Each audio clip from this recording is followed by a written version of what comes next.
السلام علیکم. کیسے ہیں آپ سب؟ خیریت سے ہیں؟ اللہ پاک آپ سب کو خیریت سے رکھیں جہاں پہ بھی رکھیں. یہ دیکھیں میں بنا رہی ہوں پالک اور دال.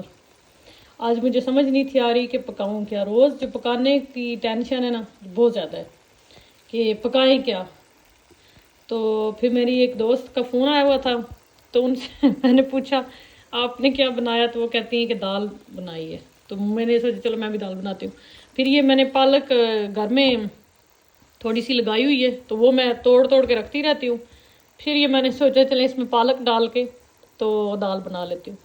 تو یہ بنایا. اب یہ کھانا مجھے ہی پڑے گا یا باجی کھا لیں گی کیونکہ ہسبینڈ دال پالک اتنی لائک نہیں کرتے اور ماس بھی نہیں لائک کرتا. اور یہ ساتھ میں کر رہی ہوں دھنیا صاف کر رہی ہوں کیونکہ یہ میری ساس نے بھیجا ہے پاکستان سے. تو یہ تھوڑا سا یہ صاف نہیں ہے، اس میں چیزیں ہیں چھوٹی چھوٹی ہے.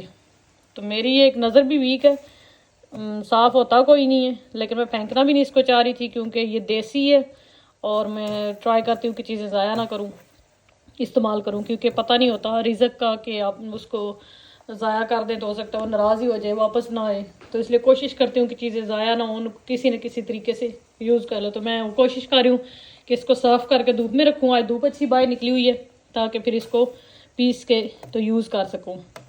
آج میں سوچ رہی تھی ایک دوست سے بات بھی ہو رہی تھی تو ہم اس طرح کی چیزیں سامنے آ رہی تھیں کہ زندگی کتنی جلدی گزر جاتی ہے نا. جب ہم اپنے ماں باپ کے گھر میں ہوتے ہیں، انسان بہن بھائیوں کے ساتھ ہوتا ہے تو کس طرح انسان ہوتا ہے، لاپرواہ، کسی چیز کی پرواہ نہیں ہے، فکر نہیں ہے. لیکن جب ماں باپ چلے جاتے ہیں پھر ذمہ داریاں اور زیادہ بڑھ جاتی ہیں.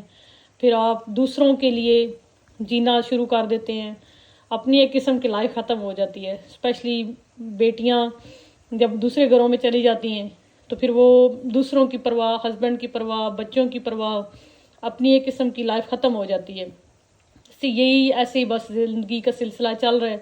اللہ پاک سب کی بیٹیوں کو جو اپنے اپنے گھروں میں ہیں، میری دعا ہے کہ اللہ ساری بیٹیوں کو، بہنوں کو اپنے گھروں میں سکون عطا فرمائیں، خوشیاں نصیب فرمائیں. اللہ پاک سب کے لیے آسانیاں پیدا فرمائیں. یہ ایک لمبا ٹاپک ہے، میں کسی دن اس پہ میں سوچ رہی تھی کہ ہم اس پہ بات کریں گے کسی دن.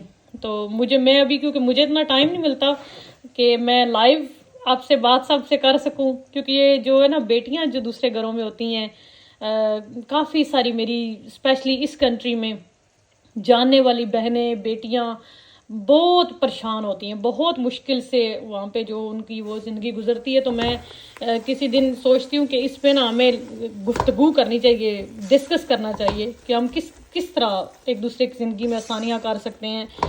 وہ بھی کسی کی بیٹیاں ہوتی ہیں، ان کو بھی سکون چاہیے ہوتا ہے. اللہ پاک سب کی بیٹیوں کو سکون عطا فرمائے.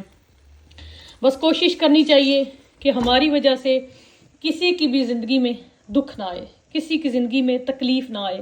کیونکہ جانے انجانے میں ہم کسی کا دل دکھا دیتے ہیں، کسی کو تکلیف دے دیتے ہیں. کسی کے لیے ہماری وجہ سے اگر پریشانی آ جاتی ہے تو زندگی کا پتہ نہیں ہے، آ جائے پتہ نہیں کل ہوگی یا نہیں، پتہ نہیں کل کا دن دیکھیں گے یا نہیں.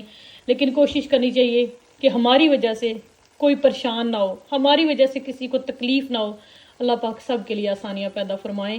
اللہ پاک سب کے دکھ تکلیفوں کو دور فرمائیں اور اللہ پاک سب کو اپنے گھروں میں سکون عطا فرمائیں.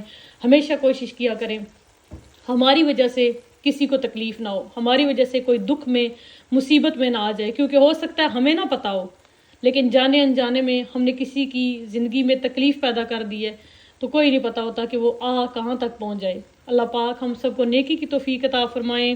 اللہ پاک ہم سب کے لیے آسانیاں پیدا فرمائیں. تو اللہ پاک سب کو سکون عطا فرمائیں. امید ہے میری یہ ہانڈی نائس بنی ہوگی تو میں تو کھا لوں گی. اب گھر والوں کا سوچتی ہوں کہ ان کے لیے کیا پکانا ہے، کیونکہ یہ پکانے کی اتنی ٹینشن، یہ پکانے کی صرف ٹینشن ہے کہ پکانا کیا ہے. تو اپنے لیے تو میں نے بنا لیا آج، اب گھر والوں کا دیکھتے ہیں کہ ان کے لیے کیا پکانا ہے. دعا میں یاد رکھیے گا. زندگی رہی تو پھر ملاقات ہوگی. اللہ حافظ.